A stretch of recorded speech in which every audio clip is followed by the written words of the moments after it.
para lá do uivo. Lobo mau, esqueçam, isto não é meditação. Lobo mau, malévolo. Ui, que traquinas, olha o vilão. Cuidado, salvem as princesas. Lobo mau. Peço desculpa. Não há forma de pôr a fome para trás das costas. Hoje contar-vos-ei a história de Pulgarzinha, a versão de Andersen. Não confundir com Pulgarzinho, a versão dos irmãos Grimm. Principiemos com a versão oficial com o Lamirés da minha lavra, isto é, de lobo mau. Então comecemos. Uma mulher queria ter uma filha minúscula. Foi ter com a pessoa indicada. Uma bruxa. Gostava tanto de ter uma meia-leca. Solicita, como sempre, não percebo como é que ainda não ganhou o prémio de empregada do mês nas fábulas, disse-lhe, está aqui um grão de cevada. Desde então que olho de viés para tudo o que é cereais. E este não é como esses crescem no campo, que dão às galinhas para elas comerem. Plantam num vaso. Até aqui, normal é aquilo que se faz com as sementes. E vais ver o que acontece. Muito obrigado, disse a mulher, dando 12 moedas à bruxa. 12 moedas por um grão. É puxadinho. Se aplicássemos essa lógica à farinha, seria mais valiosa que o ouro. Havia traficante de milho, traficante de trigo, traficante de tudo e mais alguma coisa. Se expandíssemos mais uma vez esta lógica, acreditando que este grão vai dar origem a qualquer coisa, podíamos facilmente povoar um país à base destes grãos. Continuemos. Foi para casa e fez o que a bruxa lhe recomendou, plantou o grão, cresceu logo uma flor semelhante a uma tulipa. Coisas de drogados! Bem, parecia que há aqui uma ligação. Só um drogado é que dá 12 moedas por um grão. Tinha as pétalas fechadas como um botão. Disse, que flor encantadora! E fez aquilo que é expectável quando uma pessoa está bem de cabeça. Deu um beijo na flor. Assim que a beijou, a flor abriu-se com um grande estalido. No meio da flor estava uma menina muito pequenina, delicada e encantadora. Um reparo. Suspeito que delicada e encantadora são dois adjetivos para compensar o facto de ser pequenina. A miúda media mais ou menos um polegar. Logo chamou-lhe Pulgarzinha. Poças, e há aqueles pais que passam meses a fazer listas. Esta menina, se tivesse a dimensão de uma picha, seria a pichinha. E está tudo bem. 2,5 centímetros de fêmea. Nem mais, nem menos. Preparou-lhe uma cama, uma casca de noz. Já não tinha orçamento para mais, deu as 12 moedas à bruxa. Uma casca de noz, ela, o miolo da noz. Isto tem algum simbolismo. O miolo da noz é esta microfêmea. Estava ela a dormir. Não sei se a janela estava aberta. O que sei é que entrou um sapo. Aproximou-se dela. Olha que bonita esposa para o meu filho. Que deixa inicial soberba. Pegou na casca de noz e raptou-a. O sapo vivia com o filho na margem lamacente e pantanosa de um ribeiro. O sapo filho, de forma grandiloquente, parecia um poeta, disse: croque, croque. Vamos pousá-la numa folha de núfar. É leve e ela não consegue sair daí e deixar estar. Enquanto aprontamos um lar como deve ser. Acordou? Este é o meu filho, este poeta. Os dois vão ter uma linda casa debaixo da lama. Que proposta irrecusável. A Pulgarzinha, não sei se exigente, se foi apanhada de surpresa, teve esta reação. Chorou. Os peixes ouviram a conversa e puseram a cabecinha de fora. Logo que viram que era uma menina formosa, tiveram pena dela e cortaram o caule do nenúfar e a corrente levou-a. Um pequeno comentário. Se não fosse formosa, fosse feia, os peixes ouviam aquela conversa. Bom, é feia, boa para o sapo. Vamos à nossa vida. Este é o primeiro comentário. O segundo, tenham cuidado com as conversas perto dos lagos dos ribeiros. Os peixes ouvem tudo. ainda não recomposta deste episódio, foi raptada por um escaravelho, que a achou bonita. Fez aquilo que os homens fazem, apresentou aos amigos, e o primeiro comentário dos amigos foi logo este: só tem 2 patas. Que feia! Não tem antenas. E chegaram rapidamente a um acordo. Essa microdose de fêmea é feia. O escaravelho raptor, assim que confrontado com a opinião divergente, ingressou na turba. É feia, enganei-me. Parece um homem numa noite de copos. Um reparo mais ou menos profundo. Neste caso, a fialdade da pulgarzinha fora a sua carta de alforria. A beleza, caso existisse para esses escaravelhos, seria a sua prisão. A subjetividade de fialdade e beleza. Depende do contexto, depende do animal, depende da altura, depende de vários fatores. A pulgarzinha fez aquilo que lhe é característico. Chorou. Mas desta vez por sou tão feia que nem os escaravelhos a queriam. Sustentou-se o verão todo na floresta. Tirava o pólen das flores e bebia o orvalho. O verão acabou e começou a tremer de frio. Ai, tiritava de frio. Teve sorte. Deu com a toca de um rato que vivia debaixo de um restolho, palavra que eu gosto muito, restolho. Tinha uma toca quentinha e confortável. Tenham calma, isto é uma fábula. E disse: podes ficar comigo todo o inverno, mas tens de limpar a casa e de me contar histórias. Gosto muito destas 2 coisas. Concordo com o rato. Casa limpa e boas histórias, e tem-me como amigo. Respirou um nadinha de alívio nesta sucessão de raptos. No entanto, o sol não vem para ficar. O rato apresentou-lhe um vizinho. Seguidamente apareceu um vizinho com boas referências. O rato dissera-lhe: está aqui um bom partido. Não era um Guilherme, era uma toupeira.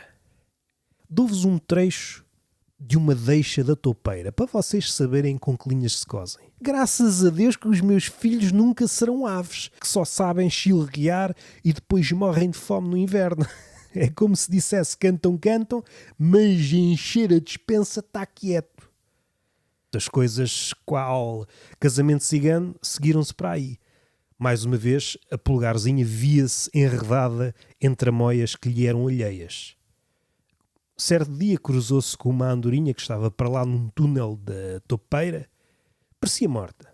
Seja como for, aqueceu-a. Como à parte o casamento avizinhava-se, o rato contratou 4 aranhas para lhe tecerem o vestido. A pulgarzinha começava a mostrar a sua pouca vontade em concretizar o casamento. E o rato disse-lhe, de forma razoável: não sejas teimosa ou morto. Belos argumentos. A toupeira, como vocês sabem, é igual a todas as toupeiras. Não suporta luz nem sol. É uma espécie de gordo e gamer. Com o tempo o vigor regressou à andorinha. Vou voar para países quentes. Queres vir comigo? A pulgarzinha pôs-se nas costas da andorinha e lá partiram elas. Chegadas ao destino, a andorinha disse: escolhe uma flor como morada.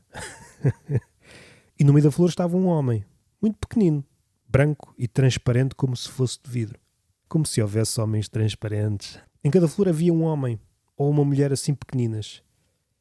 Mas aquele era o rei de todos.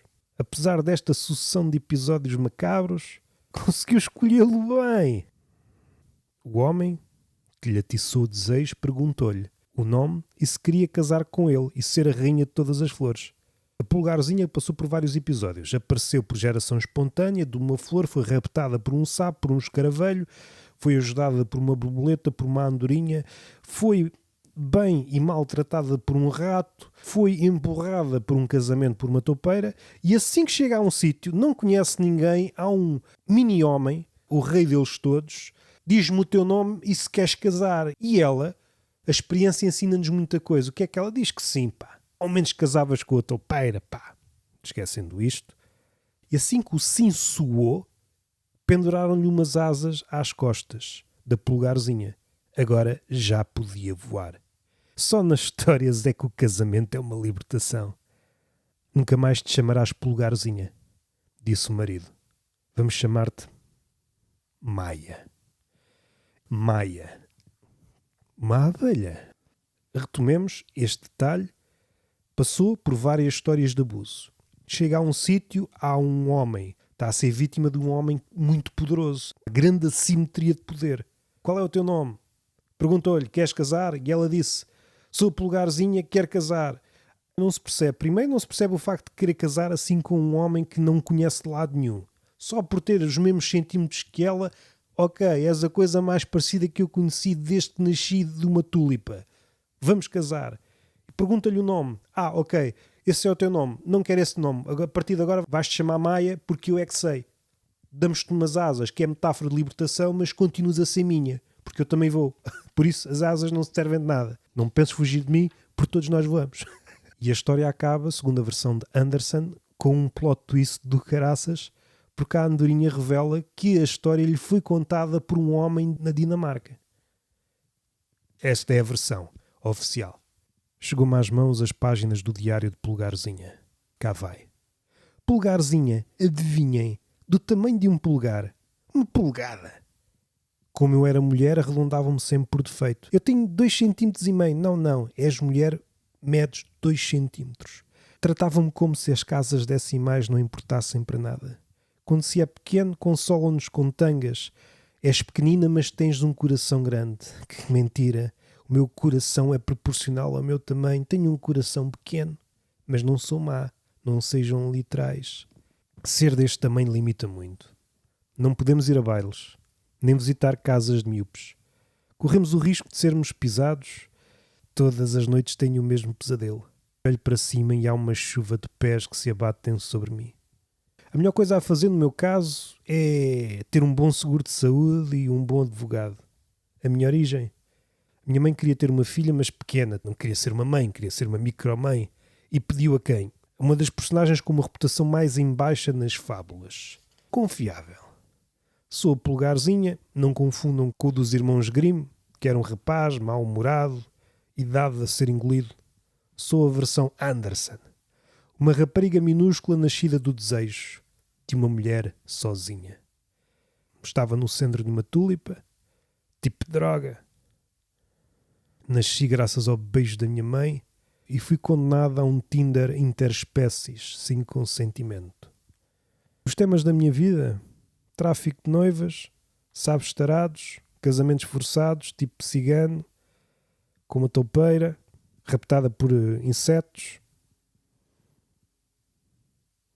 E também conheci andorinhas versadas em metanarrativas. Nasci de um grão, tem ligações bíblicas. Uma mulher estéril, faz lembrar a mãe de Maria.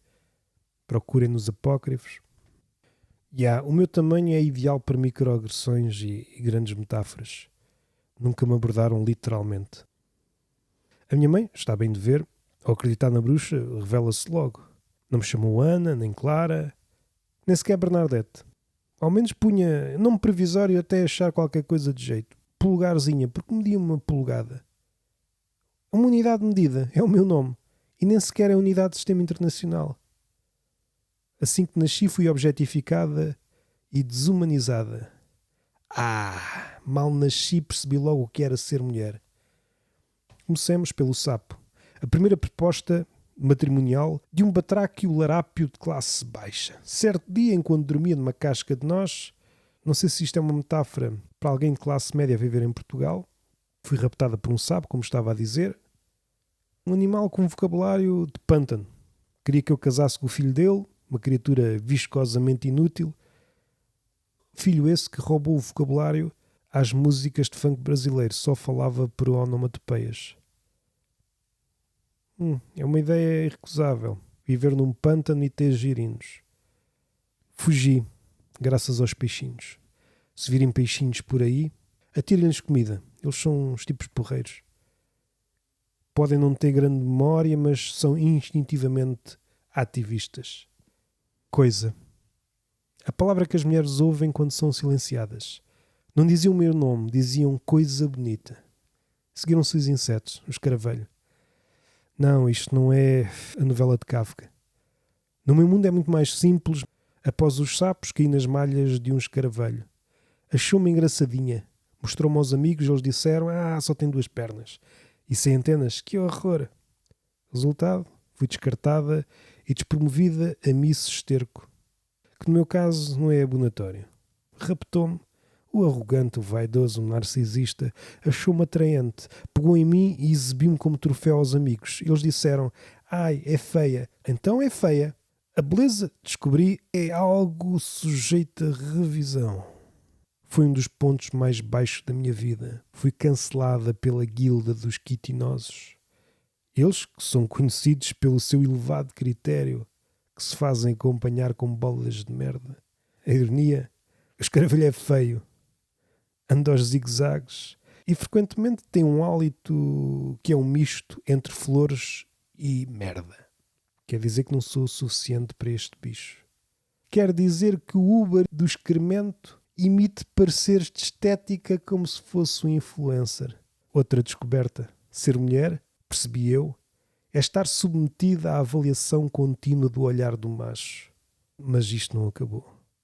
Seguiu-se o inverno, a toupeira, o rato.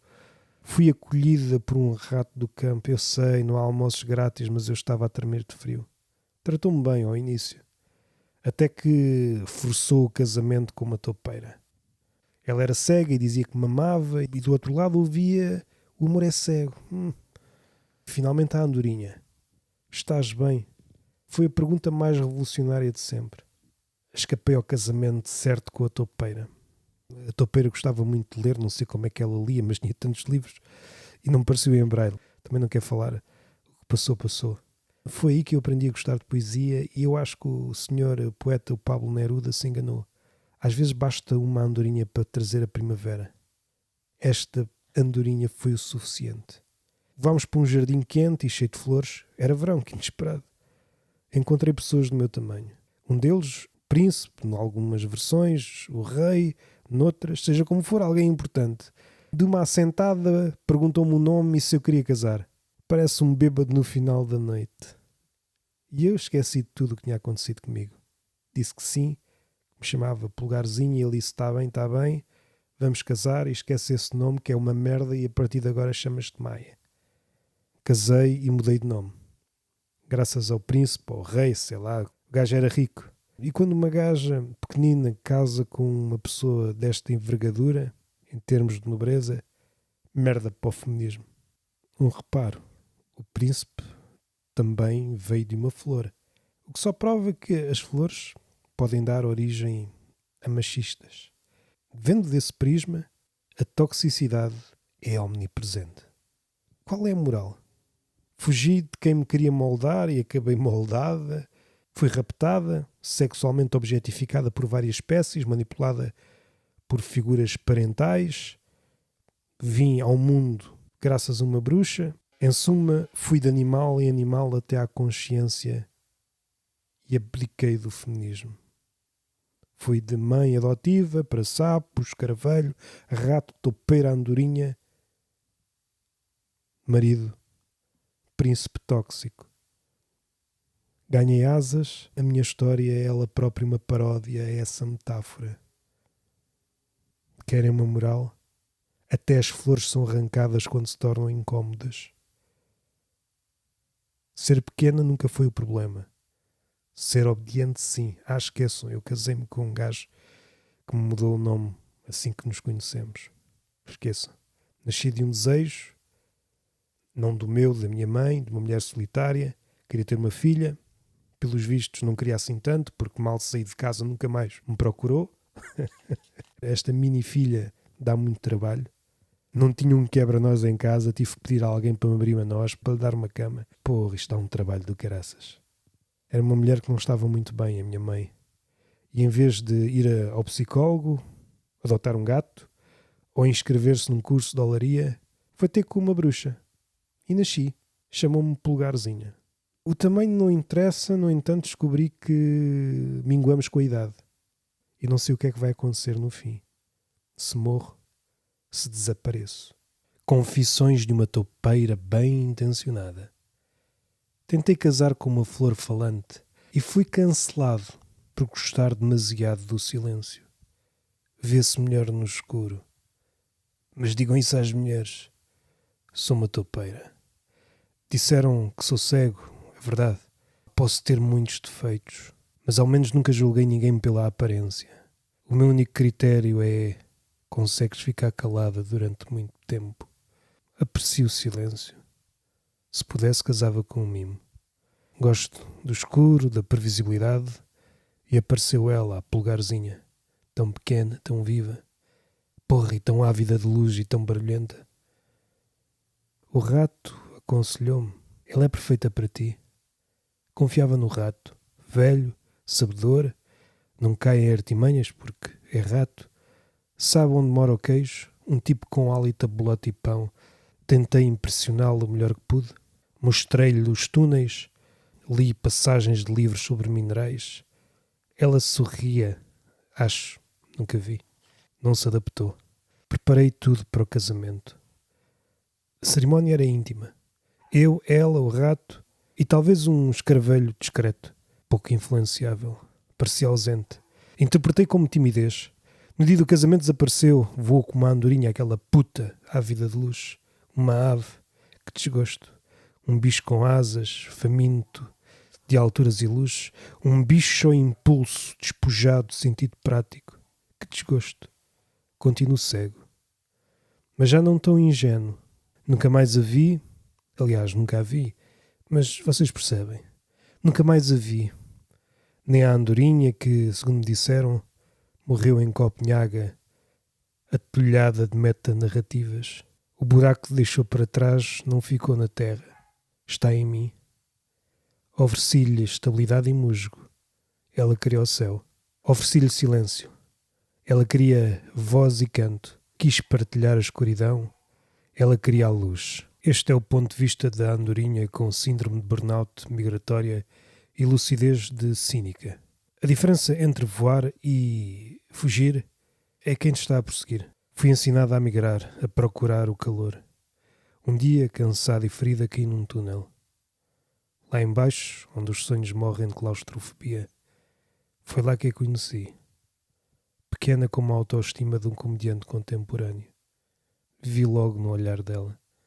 Ela não queria ser flor, queria ser vento. Fomos dois seres em fuga. Cumpri a minha missão. Fui o Uber que a conduziu até à felicidade. Ou até ao último machista tóxico. Foi uma boa migração. E já agora adoro Copenhaga. Finalmente a minha versão. Deixem-me pegar aqui nos papéis. Curioso título. Notas de campo. O dia em que vi uma flor parir uma mulher. Já devorei a voz. Já fui carpinteiro instável. Já estive em panelas ferventes. Mas nada me preparou para o que eu vi naquele dia. A flor abriu-se, plop, e saiu uma mulher minúscula. Eu estava no mato, escondido. O velho hábito não desapareceu. O sapo raptou a miúda. Eu no mato, incrédulo, a pensar, já não se fazem vilões como antigamente. Nem se deu ao trabalho de montar um argumento. É chegar, ver e pegar, não há conflito, não há nada. Depois o escaravelho. Ai, o mundo dos insetos. Tão rápido a consumir e mais rápido a descartar. A topeira. O verdadeiro terror está nos mansos. Ofereceu-lhe uma cova. Não sei se isto é metafórico. Eu, que já fui apelidado de mau, vejo aquilo e penso, este gajo é predador ou é cego e eleitor? Conselho, cuidado com as toupeiras. Os lobos ao menos têm honestidade no olhar. E a parte final. Tanta coisa, tanta tropelia, e a pulgarzinha não aprendeu nada. Saltou de relação tóxica em relação tóxica para chegar à última, no fim de contas, sumariou tudo. A versão rápida de tudo o que lhe aconteceu. Aterrou num sítio de pessoas iguais a ela e deixou-se engodar. No fim de contas, ela foi uma espécie de escaravelho. Ao pé daquilo que nos é igual, facilitamos. Rei ou príncipe, sei lá, um gajo importante, uma importância pequena. Perguntou como é que te chamas e queres casar? E ela disse que sim, pulgarzinho. Ok, vamos casar, mas esquece esse nome, a partir de agora chamas-te Maia. Agora percebo de onde é que vem aquela canção. Será que ele se chamava Calimero? E foi a certos sítios da abelha Maia? Porque ela ganhou asas. Se precisarem de mim, já sabem. Estarei na floresta a observar. Para lá do uivo, o lobo mau, mau, mau. mau, esqueçam, isto não é meditação. Lobo mau, mau, malévolo. Ui, que traquinas, olha o vilão, cuidado, salvem as princesas. Lobo mau.